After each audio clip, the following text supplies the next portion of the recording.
ಮಾರ್ಗ, ಜ್ಞಾನ ಮಾರ್ಗ, ವೈರಾಗ್ಯದಿಂದ ನಾವು ಭಗವಂತನ ಅನುಸಂಧಾನವನ್ನು ನಾವು ಮಾಡ್ಕೊಳ್ಬೋದು. ಆದರೆ ಈ ಜ್ಞಾನ ವೃತ್ತಿಯಿಂದಲೂ ಕೂಡ ಭಕ್ತಿ ಮಾರ್ಗ ಬಹಳ ಶ್ರೇಷ್ಠ.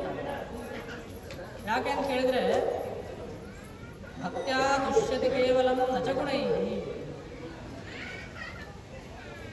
ನಮ್ಮಲ್ಲಿ ಎಷ್ಟು ಸಾಧನಾ ಅನುಷ್ಠಾನ ಇದ್ದರೂ ಕೂಡ, ನಮ್ಮಲ್ಲಿ ಎಷ್ಟು ತಪೋಬಲ ಇದ್ದರೂ ಕೂಡ ನಾವು ಭಗವಂತ ಯಾವಾಗ ಮೆಚ್ತಾನ ಅಂತಂದ್ರೆ ನಮ್ಮಲ್ಲಿ ಭಕ್ತಿ ಇರಬೇಕಾಗ್ತದೆ. ಭಕ್ತಿರೇವ ಗರೀಯಸಿ.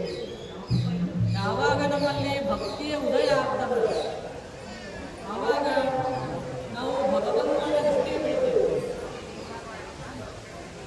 ಯಾಕಂದ್ರೆ ನಮ್ಮ ಜನ್ಮದ ಉದ್ದೇಶ ಏನಪ್ಪ ಅಂತಂದ್ರೆ ನಾವು ಭಗವಂತನ ದೃಷ್ಟಿಗೆ ಬೀಳಬೇಕು. ನಾವು ಭಗವಂತನ ದೃಷ್ಟಿಗೆ ಬೀಳದೆ ಹೋದ್ರೆ ನಮ್ಮ ಜನ್ಮನ ವ್ಯರ್ಥ ಆಗಿಬಿಡ್ತದೆ. ನಾವು ಭಗವಂತನ ದೃಷ್ಟಿಗೆ ಬೀಳಬೇಕು ಅಂದ್ರೆ ನಮ್ಮಲ್ಲಿ ಮೊದಲು ಭಕ್ತಿ ಅನ್ನೋದು ಬಹಳ ಪ್ರಾಮುಖ್ಯತೆ.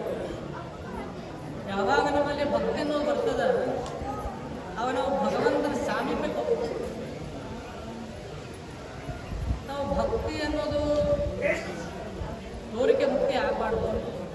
ಯಾಕಂತಂದ್ರೆ ಮನುಷ್ಯರೊಳಗೆ ಭಕ್ತಿ ಉದಯಿಸಬೇಕು ಅಂತಂದ್ರೆ ಒಂದು ವಾಕ್ಯ ಬರ್ತದೆ, ನೃಣಾಂ ಜನ್ಮ ಸಹಸ್ರೇಷು ಭಕ್ತೌ ಪ್ರೀತಿ ಜಾಯತೆ ಕಲೌ ಭಕ್ತಿ ಕಲೌ ಭಕ್ತರು ಹತ್ಯಾಕಷ್ಟ ಪ್ರಸ್ತುತ ಅಂತ.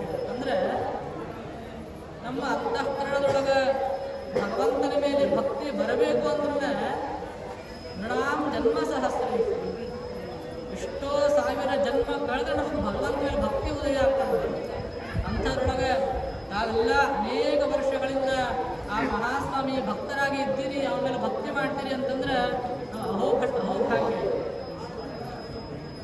ಯಾಕಂತಂದ್ರೆ ಎಲ್ಲರೂ ಕೂಡ ಭಕ್ತಿ ಉದಯಿಸೋದು ಬಹಳ ಕಷ್ಟ. ಆ ಉದಯವಾದಂಥ ಭಕ್ತಿ ದೃಢ ಆಗೋದು ಬಹಳ ಕಷ್ಟ. ಯಾವಾಗ ಭಗವಂತನಲ್ಲಿ ದೃಢ ಭಕ್ತಿಯನ್ನು ಇಟ್ಕೊಂಡಿದ್ದೆ ಆದರೆ ನಮ್ಮ ಎಲ್ಲ ಇಚ್ಛೆಗಳು ಪರಿಪೂರ್ಣ ಆಗ್ತವೆ.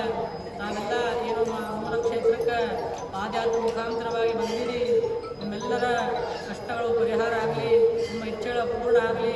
ಮತ್ತು ರಾಜಾರಾಮನ ಹೇಳಿದಂತೆ ದಾಸಮಣೆ ಮಾಧೇಮನ ಸ್ಥಿರಕರ ಭಕ್ತಿ ಜ್ಞಾನ. ನಮ್ಮ ಮನಸ್ಸು ಯಾವಾಗಲೂ ಭಗವಂತನ ಚರಣದಲ್ಲಿ ಇರಬೇಕು. ಯಾಕಂದ್ರೆ ರಾಜಾರಾಮರು ಮಹಾಸ್ವಾಮಿಯ ಮಾನಸ ಪುತ್ರ ಆಗಿದ್ದರೂ ಕೂಡ ಅವರು ಮಹಾಸ್ವಾಮಿ ಹತ್ರ ಏನೂ ಕೇಳಿಲ್ಲ. ಯಾಕಂದ್ರೆ ಎಲ್ಲ ನಶ್ವರ ಅದ. ಆ ಭಗವಂತನ ಭಕ್ತಿಯನ್ನು ಬಿಟ್ಟು ನಾವು ಯಾವತ್ತೂ ಭಗವಂತ ಹತ್ರ ಏನು ಕೇಳಲಿಕ್ಕೆ ಹೋಗ್ಬಾರ್ದು. ಯಾಕಂತಂದ್ರೆ ನಾವು ಭಗವಂತರು ಏನು ಕೇಳಬೇಕು ಅಂತಂದ್ರೆ ಯಾವುದು ಶಾಶ್ವತ ಅದ, ಯಾವುದು ಸ್ಥಿರವಾಗಿ ಇರ್ತದೆ, ಯಾವುದು ಅಖಂಡವಾಗಿ ಇರಬೇಕಲ್ಲ ಅದನ್ನು ನಾವು ಭಗವಂತನ ಹತ್ರ ಕೇಳಬೇಕು. ಅದು ಯಾವುದಪ್ಪ ಅಂತಂದ್ರೆ ಭಕ್ತಿ. ನಾವು ಭಗವಂತನ ಹತ್ರ ಭಕ್ತಿಯನ್ನು ಕೇಳಬೇಕಂದ್ರೆ ಮುಂದೆ ಯಾವ ವಸ್ತುವನ್ನು ನಾವು ಕೇಳಿಕೊಳ್ಳಬಾರ್ದು. ಅದಕ್ಕೆ ನಾವೆಲ್ಲ ಭಕ್ತಿ ಮಾರ್ಗವಾಗಿ ಭಕ್ತಿ ಮುಖಾಂತರವಾಗಿ ಮಹಾಸ್ವಾಮಿ ಕ್ಷೇತ್ರಕ್ಕೆ ಬಂದಿರಿ. ನಮ್ಮೆಲ್ಲರೂ ಕೂಡ ಮಹಾಸ್ವಾಮಿ ಆಶೀರ್ವಾದ ಮತ್ತು ಚಿದಂಬರ ಪೀಠದ ಆಶೀರ್ವಾದ ಸದಾ ಎಲ್ಲರ ಮೇಲೆ ಇರ್ತದೆ. ಯಾರ್ಯಾರು ಈ ಪಾದಯಾತ್ರೆಗಳೊಳಗೆ, ಯಾಕಂದ್ರೆ ದೇಹದಂಡನ ಅದ ನೋಡ್ರಿ ಬಹಳ ಶ್ರೇಷ್ಠ. ಯಾಕಂದ್ರೆ ನೀವು ನಿಮ್ಮ ಮನೆ ಎಲ್ಲ ಬಿಟ್ಟು ಬರ್ತೀರಿ, ಆದರೆ ಯಾಕೆ ಭಗವಂತ ಅನುಗ್ರಹವನ್ನು ಪಡೀಲಿಕ್ಕೆ ಬಂದಿರ್ತೀರಿ. ಅದಕ್ಕೆ ನಮ್ಮೆಲ್ಲರೂ ಕೂಡ ಮಹಾಸ್ವಾಮಿ ಆಶೀರ್ವಾದ ಪರಿಪೂರ್ಣ ಇರ್ತದೆ. ನಮ್ಮ ನೀಲಕಂಠ ದೀಕ್ಷಿತರು, ಚಕ್ರವರ್ತಿ ಭಗವಂತರು ಎಲ್ಲರೂ ಕೂಡ ಯಾಕೆ ಮುಂದೆ ಬರ್ತಾರ ಅಂತಂದ್ರೆ ಭಗವಂತನ ತಿಳಿಸ್ಲಿಕ್ಕೆ ಮಹಾಸ್ವಾಮಿ ಶಿಷ್ಯರನ್ನು ಮುಗಿಸಿರ್ತಾರೆ. ಹಂಗೆ ಆ ಸಂತವಾಣಿಯ ಮುಖಾಂತರವಾಗಿ ಎಲ್ಲ ಭಕ್ತರನ್ನು ಆ ಭಕ್ತಿ ಮಾರ್ಗ ಹಚ್ಚಲಿಕ್ಕಿದ್ದಾರೆ ಅಂತ ಅತ್ಯಂತ ಉತ್ತಮವಾದಂಥ ಕೆಲಸ ಮಾಡಿದ್ದಾರೆ. ಅವರೂ ಕೂಡ ಮಹಾಸ್ವಾಮಿ ಆಶೀರ್ವಾದ ಅಖಂಡವಾಗಿರ್ತದೆ. ನಮ್ಮೆಲ್ಲರೂ ಕೂಡ ಮಹಾಸ್ವಾಮಿ ಆಶೀರ್ವಾದ ಇರ್ತದೆ. ಯಾರ್ಯಾರು ಈ ದಿಂಡಿ ಸೇವೆ ಮಾಡಿದರೆ ಎಲ್ಲರೂ ಕೂಡ ಮಹಾಸ್ವಾಮಿ ಆಶೀರ್ವಾದ ಪರಿಪೂರ್ಣ ಇರ್ತದೆ ಅಂತ ಹೇಳಿ